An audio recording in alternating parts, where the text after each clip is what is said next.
जय हिंद दोस्तों। जो भारत में जो नक्सलवाद था दोस्तों, एक मोटा मोटा आपको एक बात बता रहा हूँ।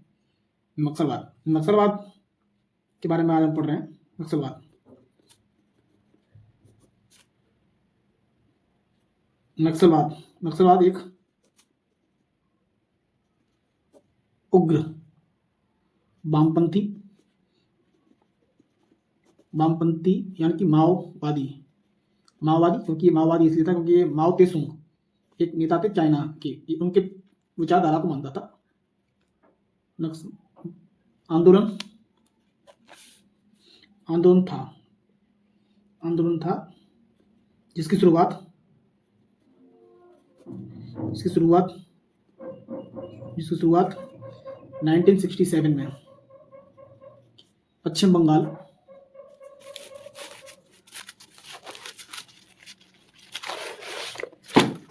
पश्चिम बंगाल पश्चिम बंगाल के दार्जिलिंग पश्चिम बंगाल के दार्जिलिंग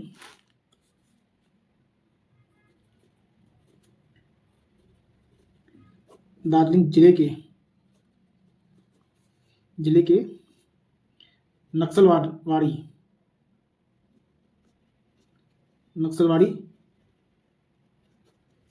गांव से हुई थी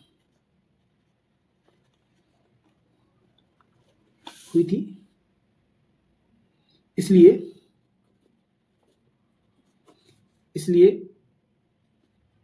इसका नाम या इस आंदोलन का नाम नक्सलवाद पड़ा।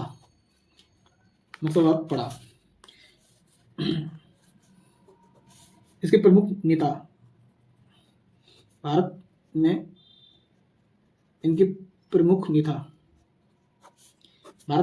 नेता थे। पहले थे चारू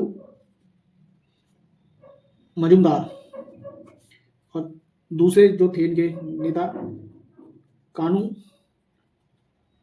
कानू सान्याल और तीसरे थे जंगल सान्याल।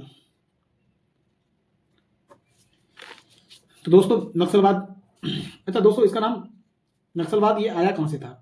दोस्तों मैं आपको बताऊं कि भारत में जितने भी हमारे जो पैरामिलिट्री फोर्स के जो जवान जो आतंकवादी हमले में जो शहीद हुए हैं, उससे 5 गुने हमारे जो जवान जो शहीद हुए हैं वो नक्सलवाद अभियानों में शहीद हुए हैं। तो इसकी जो शुरुआत जो हुई थी वो चाइना में हुई थी दोस्तों। चाइना में 1949 में माओ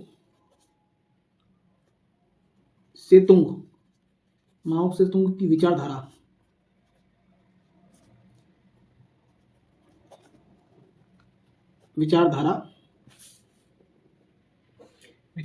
को माओवाद कहा जाता है, जिससे नक्सलवाद प्रभावित था।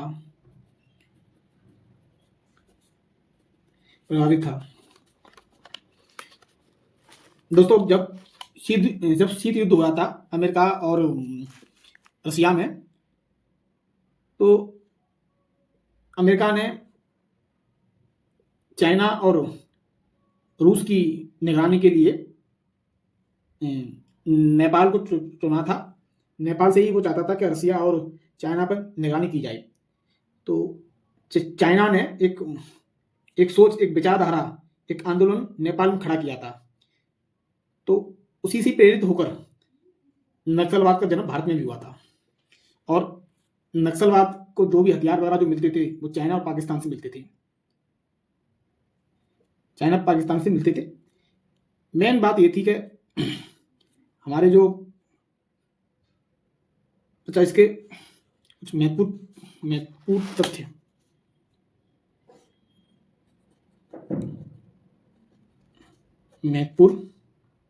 तथ्य तो इसमें महत्वपूर्ण तथ्य ये थे।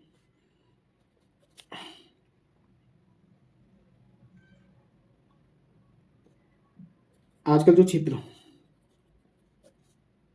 जो क्षेत्र नक्सल समस्या से प्रभावित है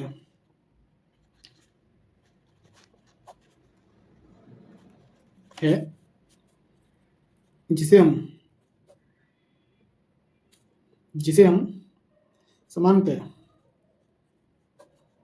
इसमें बिहार, बंगाल,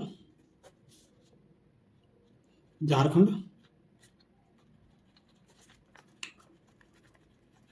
उड़ीसा, छत्तीसगढ़,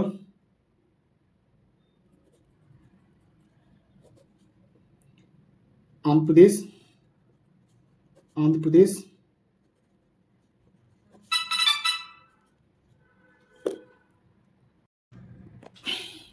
प्रदेश, और कुछ भाग मध्य प्रदेश,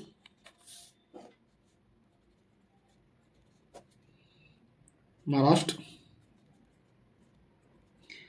का आता है, जिसे हम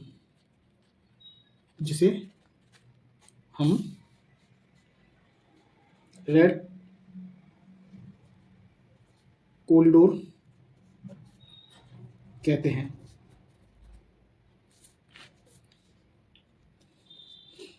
रेड कॉरिडोर में छोटा नागपुर का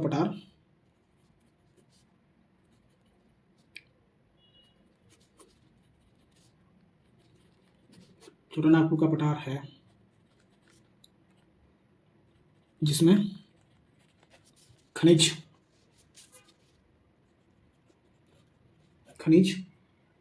संसाधन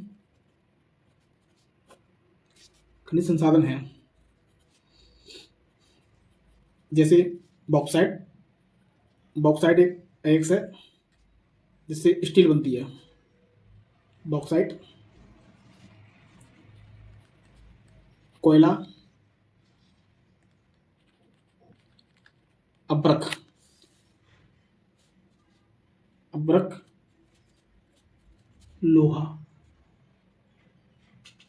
लोहा, यूरेनियम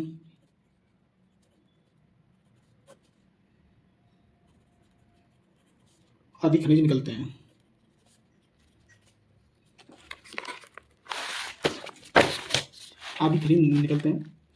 दोस्तों इन खनिजों से बड़ी बड़ी कंपनियों को तो लाभ हो रहा था, लेकिन जो यहाँ के मूल निवासी, जो आदिवासी हैं, उनको इन खनिजों का कोई लाभ नहीं मिल रहा था। जैसे कि दोस्तों कोयला से दोस्तों बिजली बनती है, सबको ही पता है बिजली बनती है। और बिजली से दोस्तों जितने भी कारखाने हैं, खाने में मशीन चलती हैं। और दोस्तों जैसे कि घरों में जो अधिकतर जो काम होते हैं वो बिजली से ही होते हैं। बिजली से ही आजकल आप देख रहे हैं, बिजली से ही हमारे घरों में खाना पकता है, बिजली से ही हमारे मोबाइल चार्ज होते हैं, बिजली से ही घरों में पीने का पानी आ रहा है, समरसेबल चल रही है, बिजली से ही हमारे आजकल व्हीकल भी आ गए हैं, हमारी गाड़ियाँ चल रही हैं बिजली से ही हम लोग जो कपड़ा पहने हैं, जिससे मशीन चली है, जिससे कपड़ा बना हुआ है, वो भी बिजली से ही चल रही है।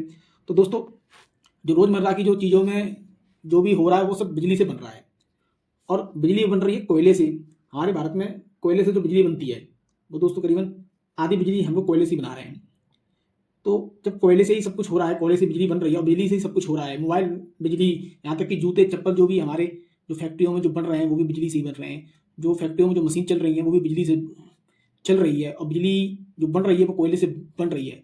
तो देखा जाए दिल्ली, मुंबई, जितने भी हमारे महानगर हैं, जितने भी मेट्रो सिटी हैं, अगर बिजली नहीं है तो कुछ भी नहीं है, और कोयला नहीं है तो बिजली नहीं है।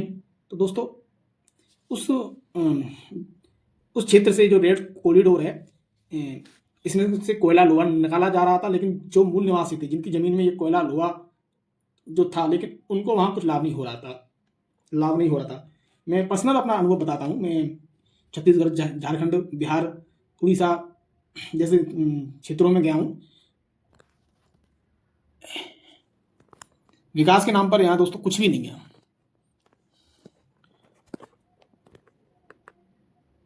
तो दोस्तों यहाँ विकास के नाम पर कुछ भी नहीं है। आज भी आदिवासी जो क्षेत्र है हमारे, जो झारखंड है, उड़ीसा है, आंध्र प्रदेश का कुछ भाग है, छत्तीसगढ़ है, यहाँ पर लोग अपनी 2 वक़्त की रोटी के लिए भी बड़े मजबूर हैं। और इसमें कुछ जो लोग होते हैं, जो चालाक जो लोग होते हैं, उन्होंने ही ऐसे आदिवासी गरीब लोगों को, भोले वाले लोगों को हथियार थमा दिए इनके हाथों में, और हथियार के दम से ही भारत सरकार के विरुद्ध एक अभियान छेड़ दिया था उन्होंने, क्योंकि वो सोचते थे कि हथियारों के दम पे ही हम सत्ता को परिवर्तन कर देंगे। तो अब हम पढ़ते हैं नक्सलवाद के और भी नक्सलवादी आंदोलन का क्या उद्देश्य थे।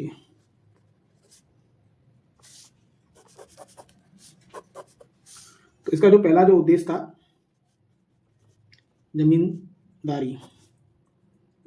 जमींदारी और शोषण के खिलाफ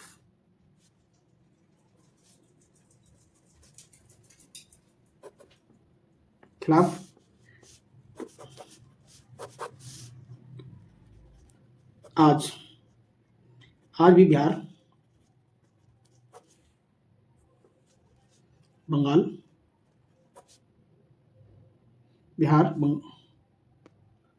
बंगाल,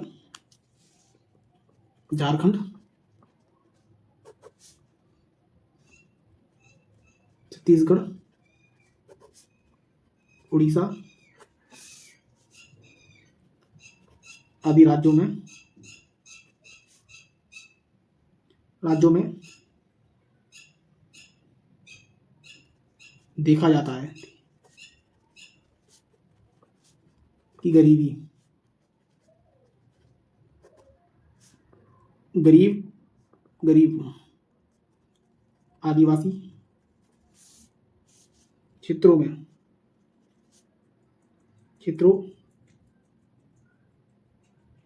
में गांव की पूरी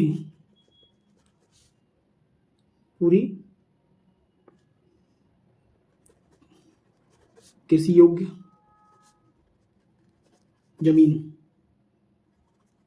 जमींदार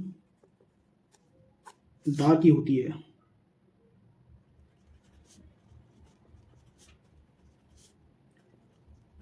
और वह आदिवासी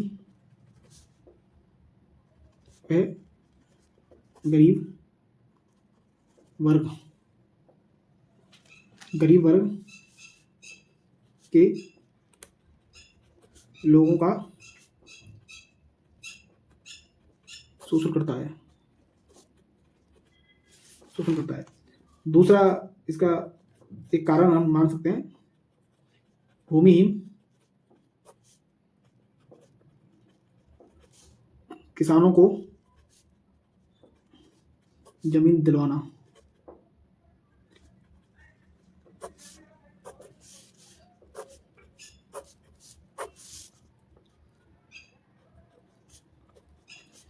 भूमिहीन आदिवासी वे किसानों को जमींदार से जमीन दिलवाना, ताकि उनका शोषण ना हो सके। और तीसरी थी सामाजिक आर्थिक समानता स्थापित